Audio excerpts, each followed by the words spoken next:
Welcome to the fourth episode of Becoming Scratch Master. In the last episode, we created our own player and made the player respawn upon touching the maze. In this episode, we'll add stars around the maze, add a score counter, and to finish up the game, we'll add an end to the maze. Let's start with the stars. Since we want multiple stars, it would be a pain to make many star sprites and code each one. Instead, we can just use one star sprite and use a concept called cloning. To clone something means to make multiple copies of it. Click the New Sprite button and select the star. Resize it so that it fits in your maze. If you click the Create Clone Myself block in Control and then move the star, you'll see there's now two of them. Now you get the concept, let's start with writing the script. When green flag clicked, repeat 10 times, create clone of myself.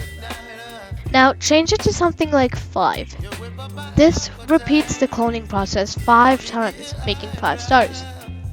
Now let's make the stars go to a random spot. From events, drag out the when I start as clone block. This is basically like the green flag block but for the clones. Then, from motion, take out the go to random position block. Upon running the maze, I noticed two things. The most obvious one is that the stars are appearing on top of the maze and not necessarily inside it, which we'll fix in just a second. And the second problem is that there's actually 6 stars, not 5. This is because the original star sprite is still there. We can fix this by simply placing a hide block in the green flag script and a show block in the clone script, both from the looks section. This will hide the original star and show the clones once they're made. Now to make the stars appear within the maze and not on the walls, place a repeat until block from control around the go to random position block. Take the not block from operations, and then the sensing block that says touching color. Then change the sensing block to the color of your maze and place it in the not block. This script now says that until the star clone is not touching the walls of the maze, go to a random position. So it basically keeps finding a new random position until it's not touching the maze. Make a new variable by clicking the new variable button and name it score. Variables are basically something that holds numbers and letters as information. From the when I start as a clone script, drag a forever loop from the bottom, then an if touching player. Change score by 1 from the variable section. We also have to hide this clone when it's collected. So place a hide block from the looks section in the if loop. And add a set score to 0 block from the variable section under the green flag block. Every time a star is touching the player, it changes the score by 1 and it hides the star as if the player collected it. You can also add a sound effect from the sounds section if you like. Okay, this is good, but there's a problem now. If you try collecting the stars, you'll notice that the player actually resets.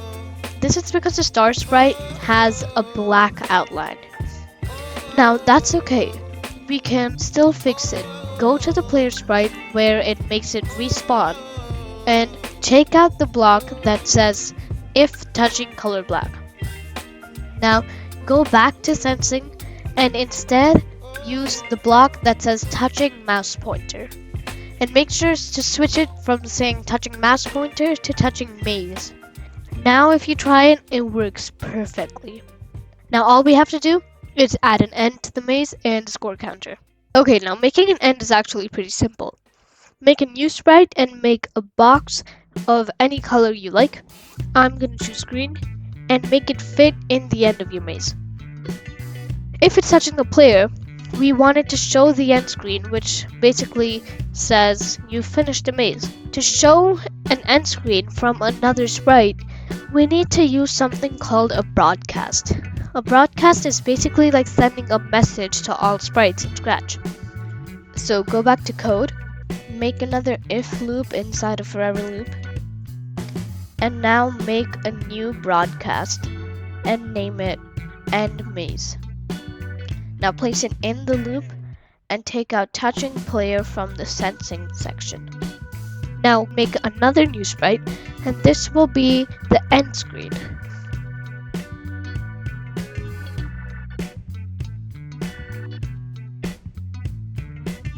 Now go to the code of the sprite and say, when I receive end maze, and press show from the look section. Then make a green flag script and just make it hide. So now it's gonna hide during the game, but then when the player reaches the end, it'll show. Now let's add the score counter. Go and make a new sprite and use the text tool to make the number 0. Move it to the center, change the color if you wish, and most importantly, change the costume name to the number 0. I'll explain why in a second. Duplicate the costume by double-clicking it or pressing with 2 fingers if you're on a Chromebook, and pressing duplicate.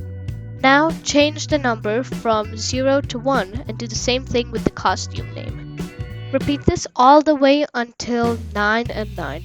Once you're done, make sure to put 0 as the last costume or it could get a bit buggy. Now to the codes tab and make a new forever loop. Go to looks and drag out the set costume number 2 block and place it in the loop. In the blank space, place the round score block from the variable section. Uncheck the checkbox beside the score block to make it hide on screen. Finally, change the size of the sprite and place it where you like. I'm also gonna go to the background sprite and write score. If you notice that your character is a bit buggy and sometimes cuts through the wall after respawning, go to the respawn code and just take this respawn code and put it into the other forever loop where it shows the movement.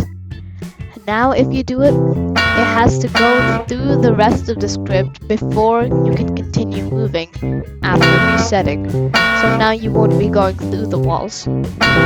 Congratulations, you're now one step closer to becoming a Scratch Master. If you notice any bugs or have any questions, just ask me about them in the comments. And feel free to do whatever you like with this project. You can add sound effects when you collect the stars. I made it show the score at the end, and added sound effects when you finish. See if you can figure out how to do that. Let me know in the comments what you'd like our next game project to be. Subscribe if you enjoyed the series so far. Until next time, Geek Asteroid out.